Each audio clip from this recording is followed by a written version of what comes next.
Hi everyone, how are you all. Welcome to your own channel Anita Shiksha. सबका बहुत बहुत स्वागत है। बच्चों, आज हम पढ़ने वाले हैं आपकी 10th क्लास की बुक फर्स्ट फ्लाइट का चैप्टर कुर्क, जो आपका हम चैप्टर कंटिन्यू कर रहे हैं ग्लिम्पसेस ऑफ इंडिया चैप्टर में से उसका पार्ट नंबर 2 है। तो चलिए देखें इसमें अब हम क्या पढ़ने वाले हैं। तो ये जो कुर्ग जो है, ये एक जगह का नाम है जहाँ पर बहुत ज़्यादा कॉफ़ी जो है वो उसका उत्पादन होता है और मसालों के लिए भी बहुत ज़्यादा प्रसिद्ध है। भारत का ही एक हिस्सा है। कहाँ है वो देखिए। चलिए हम स्टार्ट पूरे चैप्टर को जब पढ़ेंगे तो सब चीज़ों की जानकारी हमें पता चलेगी। तो हम स्टार्ट करते हैं chapter Coorg. Coorg is coffee country famous for its rain forest and spices. तो जो कुर्ग है वो एक कॉफ़ी कंट्री के नाम से हम कह सकते हैं, यानी कि कॉफ़ी उत्पादन का एक देहाती इलाका है और वो बहुत ही ज़्यादा प्रसिद्ध है अपने वर्षा वनों के लिए। रेन फॉरेस्ट यानी वर्षा वन, और क्योंकि रेन का मतलब होता है वर्षा और फॉरेस्ट मतलब जंगल, तो वर्षा वनों के लिए बहुत ज़्यादा प्रसिद्ध है। स्पाइसेस यानी मसालों के लिए बहुत ज़्यादा प्रसिद्ध है और यहाँ पर कॉफ़ी होती है। तो बच्चों, coffee, rain forest and spices, ये 3 इंपॉर्टेंट चीज़ें हैं, आपको पता होनी चाहिए, जो कुर्ग जिन चीज़ों के लिए प्रसिद्ध है। चलिए अब स्टार्ट करते हैं चैप्टर को। Midway between Mysore and the coastal town of Mangalore sits a piece of heaven that must have drifted from the kingdom of God।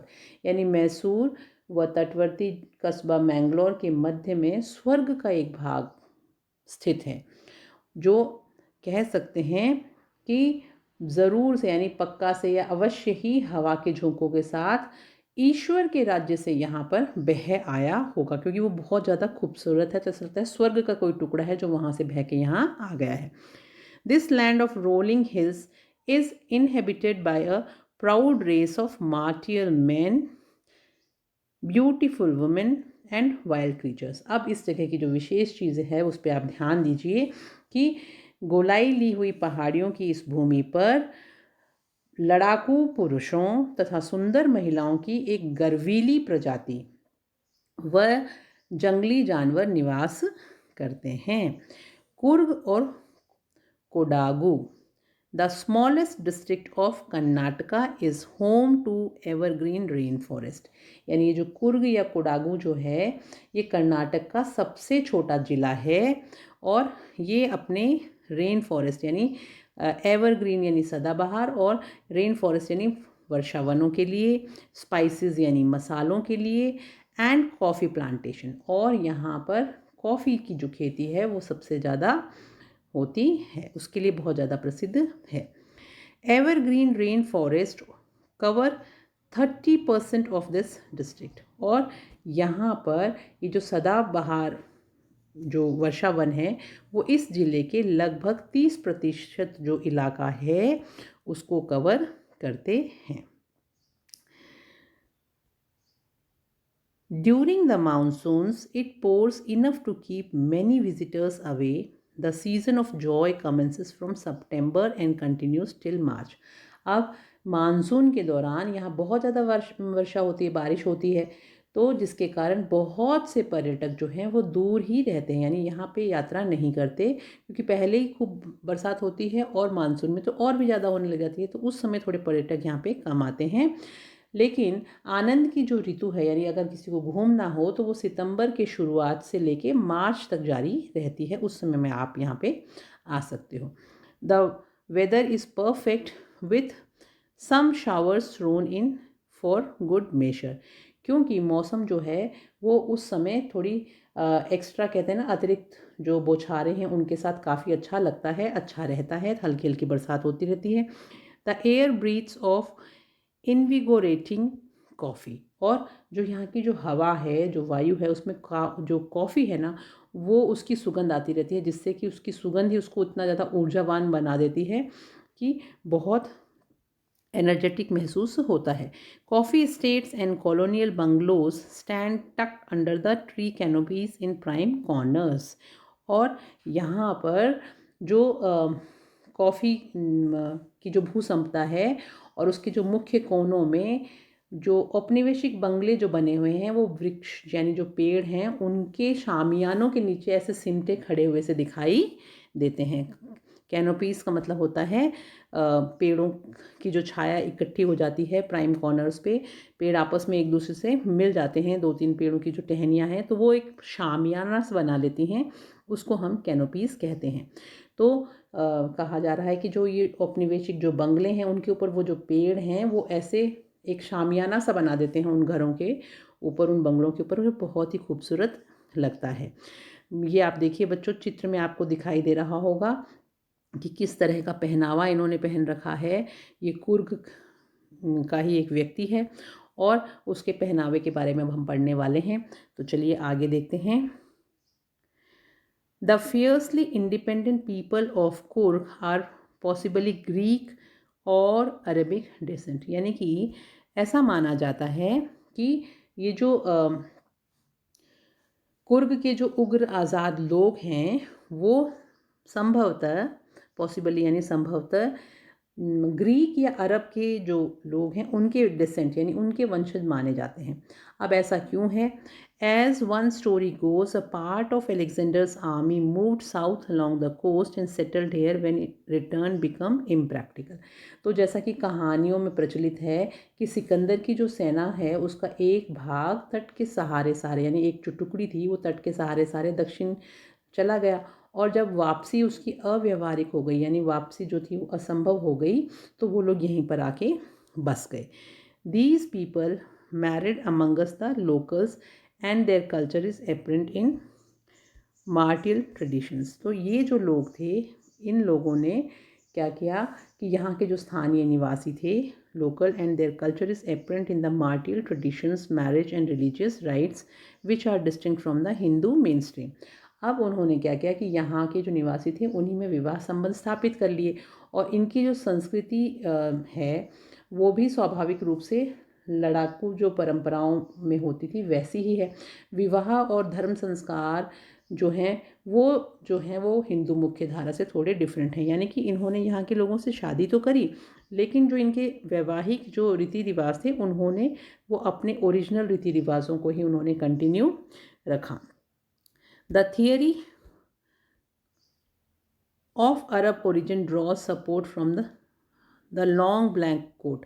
अब अगर हम बात करें कि इनके जो अरब जो कल्चर है वो कैसे दिखाई देता है, उसके वंशज कैसे हैं, तो ये कह सकते हैं कि अरब जो उद्गम का जो सिद्धांत है वो देखा जा सकता है कि यहाँ पे जो कोडावोस जो लोग हैं उनके द्वारा एक जो कपड़े पहनते हैं ये लोग, Arab origins draws support from the long black coat, कि वो एक लंबा सा काला कोट पहनते हैं। जैसा कि आप लोगों को मैं एक बार चित्र में और दिखा देती हूँ।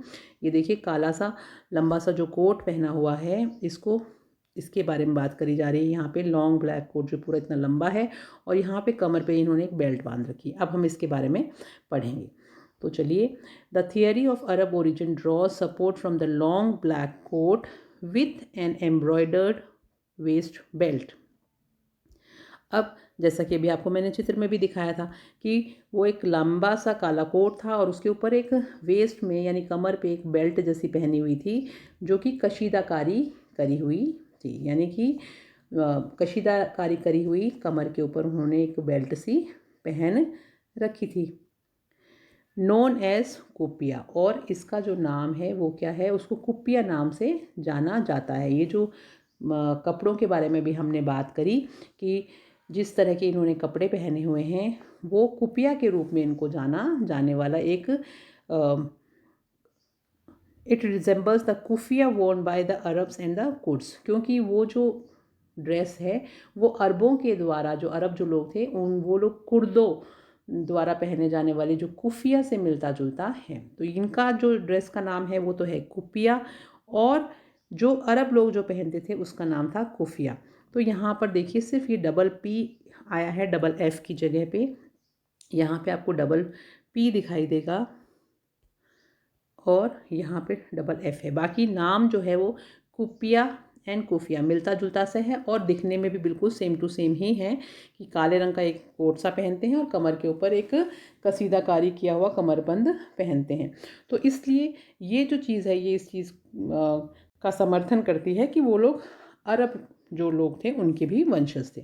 चलिए आगे देखते हैं। Coorgi homes have a tradition of hospitality and they are more then willing to recount numerous tales of valor related to their sons and fathers। और अब यहाँ के जो लोग हैं यानी कुर्की घरों में आतिथ्य सत्कार एक परंपरा है और वे अपने पुत्रों की व पिताओं की वीरता की बहुत सारी जो गाथाएं हैं उनका वर्णन करना उनको बहुत अच्छा लगता है और वो हमेशा इसके लिए तैयार ही रहते हैं, इच्छुक रहते हैं कि अपने जो ब्रेवरी की जो किस्से कहानियाँ हैं वो लोगों को सुनाएं। The Kurg regiment is one of the most decorated in the Indian Army and the first chief of Indian Army General Cariappa was a Kurgi।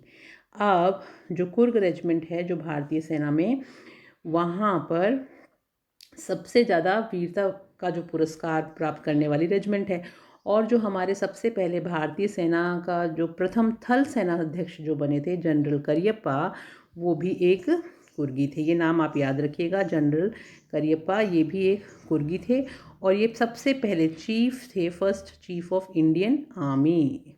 ठीक है, भारतीय सेना के सबसे पहले चीफ बने थे। अब एक चीज़ और इम्पॉर्टेंट है, वो भी आपको ध्यान में रखनी है। Even now Kodavas are the only people in India permitted to carry without permitted to carry firearms without a license। यानी even now Kodavus are the only people in India permitted to carry firearms without a license। यानी कि अभी भी भारत में सिर्फ कोडावूस एकमात्र ऐसे लोग हैं जिन्हें बिना लाइसेंस के हथियार रखने की परमिशन है गवर्नमेंट से। यानी कि इनको ये हथियार रख सकते हैं और उसके लिए इनको लाइसेंस रखने की भी ज़रूरत नहीं है, उसकी इनको परमिशन ऑलरेडी अलाउड है, दी हुई है। आगे देखिए, the river Kaveri obtains it's water from the hills and the forest of Coorg. और यहाँ पे जो नदी है कावेरी नदी, वो अपना जल जो है वो कुर्ग की पहाड़ियों और जंगलों के से प्राप्त करती है। Mahseer a large fresh water fish abound in these waters. और यहाँ पे महासीर नाम की बिल्कुल शुद्ध पानी की यानी साफ़ पानी की जो मछली है, एक बड़ी मछली होती है, यहाँ के जो पानी है उसमें भरपूर मात्रा में पाई जाती है। Kingfishers dive for their catch while squirrels and langurs drop partially eaten fruit for the mischief of enjoying the splash and the ripple effect in the clear water। और यहाँ पर जो किंगफिशर जो हैं कोडिल्ले अपने शिकार के लिए गोता लगाते हैं, जबकि जो गिलहरियाँ हैं व लंगूर हैं वो शरारत के लिए अपना क्या करते हैं, जो फल होता है ना उसको आधा खा लेते हैं और आधा खाए हुए जो फल होता है उसको पानी में गिराते हैं ताकि उसके गिरने वाली जो छपाक की आवाज़ होती है और वो जो लहरी प्रभाव जो होता आता है पानी के अंदर उसका वो आनंद ले सके। Elephants enjoy being bathed and scrubbed in river by their mahouts. और यहाँ पे जो हाथी हैं वो उनको नहलाया जाता है और उनके जो महावत हैं उनके द्वारा नदी में उन्हें रगड़े जाने का आनंद लेते हैं। नेक्स्ट आगे देखते हैं, the most laid back individuals become convert to the life of high energy adventures with river rafting, canoeing, rappelling, rock climbing and mountain biking। Numerous walking trails in this region are a favorite and with trekkers. चलिए अब हम आप ये देखिए कोडावू के जो व्यक्ति हैं उनके बारे में दिखाया गया है। Basket seller from Coorg, Coorg का ये टोकरी बेचने वाला व्यक्ति है, किस तरह से लेके जा रहा है। अभी हम इस चैप्टर को आगे कंटिन्यू कर लेते हैं। The most laid back individuals, यानी कि जो सबसे ज़्यादा आराम पसंद करने वाला जो व्यक्ति होता है ना, वो भी become converts to the life of high energy adventure with river rafting, canoeing, rappelling, rock climbing and mountain biking. यानी कि अगर कोई ऐसा व्यक्ति है जिसको बहुत ज़्यादा आराम करने की आदत है, वो भी अगर यहाँ पर चला जाता है तो नदी में जो सपाट नाव होती है, नदी में जो राफ्टिंग करते हैं, सीधी जो नाव चलाते हैं उसको, कैनोइंग यानी मतलब होता है संकड़ी लंबी जो नाव होती है उसको चलाना, रैपलिंग का मतलब होता है चट्टान से रस्से के सहारे उतरना और चट्टान आरोहण, और मोटर बाइकिंग यानी पर्वत के ऊपर मोटरसाइकिल चलाना। ये सब जो जीवन के जो उच्च ऊर्जावान साहसिक कार्य हैं वो भी वो कर लेता है, यानी उसमें वो चेंज हो जाता है। यानी आलसी आदमी, आराम पसंद आदमी भी अगर यहाँ जाता है तो वो भी इन सब चीज़ों को करता है, क्योंकि वहाँ का माहौल ही इतना ज़्यादा एडवेंचरस है, वहाँ इतनी ज़्यादा ऊर्जावान साहसिक कार्य लोग करते हैं कि वो खुद भी वो सारे के सारे काम करना शुरू कर देता है। तो numerous walking trails in this region are a favourite with trekkers. और इस क्षेत्र की जो बहुत सारी जो पैदल सैर करने वाली जो पगडंडियाँ हैं, उन पे पैदल चलने वाले लोगों में ये सबसे ज़्यादा प्रिय है। लोगों को यहाँ पे पगडंडियों पे पैदल चलने में भी बहुत ज़्यादा मज़ा आता है। तो देखा जाए तो इस पैराग्राफ में हमने ये जाना कि यहाँ पर अगर कोई भी आराम पसंद व्यक्ति भी चला जाए तो वो भी ये सारे के सारे साहसिक कार्य करे बिना वहाँ से वापस नहीं आ सकता। रिवर राफ्टिंग है, कैनोइंग है, या फिर माउंटेन बाइकिंग है, या फिर ट्रैकिंग है, वो भी कहाँ पर, पगडंडियों के ऊपर। तो चलिए आगे देखते हैं। Birds, bees and butterflies are there to give you company. अब आप अकेले नहीं हो जब वहाँ जाते हो, तो वहाँ पर जो बर्ड्स हैं यानी पक्षी जो हैं, वो मधुमक्खियाँ जो हैं, butterflies are there to give you company, वो आपको साथ देने के लिए आपके साथ ही होती हैं। Macaques, Malabar squirrels, langurs and slenders loris keep a watchful eye from the tree canopy. अब यहाँ पे रहने वाले जो जानवर हैं वो देखिए, मैकाक्स होता है एक छोटी पूंछ वाला बंदर, मालाबार की गिलहरियाँ, लंगूर और पतले लचीले वानर, जो सिलेंडर लॉरिस है ना वो पतले वानर हैं, और वृक्षों रूपी शामियाना यानी वो जो कैनोपीज़ के बारे में हमने पढ़ा, उससे चौकस नज़र रखते हैं, देखते रहते हैं कि क्या कौन आ रहा है। I do however prefer to step aside for wild and elephants. और अब यहाँ पे लेखक कह रहे हैं कि मैं हालांकि जंगली हाथियों से थोड़ा परे ही हटकर चलने को प्राथमिकता देता हूँ, उनसे थोड़ा दूर ही रहता हूँ। The climb to the Brahmagiri hills brings you in to a panoramic view of entire misty landscape of Coorg. यानी कि अगर ब्रह्मगिरी की पहाड़ी, जो ब्रह्मगिरी पहाड़ी की चढ़ाई आपको कुर्ग के संपूर्ण यानी पूरे के पूरे कोहरेदार भविष्य के विशाल नज़ारे के अंदर ले जाती है। आप वहाँ से वो सारा का सारा नज़ारा देख सकते हो। अगर आप ब्रह्मगिरी की पहाड़ी पर चढ़ जाते हो तो कुर्ग कैसा दिखाई देता है वो ऊपर से आपको पूरा दिखाई देगा। A walk across the rope bridge leads to the 64 acre lands islands of Nisarga Dham. और उसके बाद में रस्सी के पुल पर अगर आप पैदल चलकर जाते हो और 64 एकड़ के निसर्ग धाम द्वीप पर आप पहुंच जाते हो। Running into Buddhist monk from India's largest Tibetan settlement at nearby बलिया बाइलाकुप्पी, यानी कि भारत का सबसे बड़ा जो तिब्बती अधिवास यानी जहाँ पे तिब्बत के लोग सबसे ज़्यादा रहते हैं, वहाँ से बाइलाकुप्पी के समीप आप बौद्ध भिक्षुओं के पास पहुँचना एक आपके लिए अधिलाभ होगा, यानी बोनस की तरह होगा अगर आप वहाँ पे पहुँच जाते हो। Is a bonus. The monk in red, ochre and yellow robes are amongst the many surprises that wait to be discovered by visitors searching for the heart and soul of India right here in Coorg। तो भारत के सबसे बड़े तिब्बती अधिवास के से आप कहाँ पहुँच रहे हो, बाइलाकुप्पी के नज़दीक पहुँच जाते हो, जहाँ पे आपको बौद्ध भिक्षुओं के पास अगर आप वहाँ पहुँच गए तो ये आपके लिए एक बोनस की तरह है, यानी अधिलाभ की तरह है। और भारत के दिल व आत्मा की खोज कर रहे यात्रियों के लिए यहाँ पर कुर्ग में लाल, गेरू या फिर पीली पोशाकों वाले जो भिक्षु हैं, वो भिक्षु उन बहुत से आश्चर्यों में से एक हैं जो उन्हें अभी खोजने बाकी हैं। यानी कि इतनी खूबसूरत जगह पे इतनी चीज़ें आपका इंतज़ार कर रही हैं अगर आप कभी घूमने गए तो बच्चों, यहाँ तक का जो चैप्टर है आई होप आपको समझ में आ गया होगा। अब कुछ हम यहाँ पे फैक्ट फाइल के बारे में भी देख लेते हैं कि कुछ चीज़ें बताई गई हैं कि अगर आपको ये जगह घूम के आनी हो तो आपको यहाँ का जो रास्ता है उसके बारे में कुछ इंपॉर्टेंट पॉइंट्स हैं, ये भी मैं आपको बता देती हूँ। फैक्ट फाइल यानी तथ्य फाइल कि कैसे पहुँचें इस जगह, हाउ टू रीच, वहाँ पे आप कैसे पहुँच सकते हैं। Madikeri, the district headquarters, is the only gateway to Coorg. The misty hills, lush forest and coffee plantations will cast a spell on you. Find a resort, coffee estate or stay in a home for a truly Coorgi experience. अब यानी कि मधिकेरी जो जिला मुख्यालय है कुर्ग पहुंचने का एकमात्र प्रवेश मार्ग है, यानी यहीं से आप कुर्ग में एंट्री ले सकते हो। कोहरे से ढकी हुई पहाड़ियाँ, हरे भरे वन और कॉफ़ी की खेती आप पर जादू कर देगी।